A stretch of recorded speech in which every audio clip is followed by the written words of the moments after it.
Ní orúkọ bàbá wa Ọọ̀ni. All right. Ní orúkọ bàbá wa Ọọ̀ni. All right. Mọ́tò tí wọ́n ṣèlérí fún ìwé ẹkùn. Okay. Ní alẹ́ ìjẹta àti 100 million naira.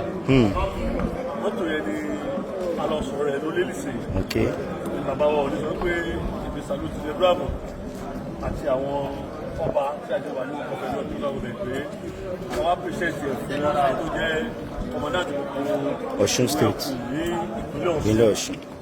Bàbá ní kí n sọ pé kékeré eléyìí tí wọ́n bá ṣe ṣiṣẹ́ tó bá ṣe wú àwọn lórí bẹ́ẹ̀ làwọn ti kiri àwọn tó máa ra nǹkan èròjà fún yín sí ọkọ̀ tí bàbá fún yín lónìí lágbára Ọlọ́run ọkọ̀ yóò ní jáàbù. Àṣẹ. Àṣẹ. Àṣẹ. This is Toyota Tacoma 2010 tí bàbá wa ṣèlérí bọ̀ ní ìkórìíre o. Ẹ ṣeun, ẹ pàtẹ́wọ́. Kábíyèsí o.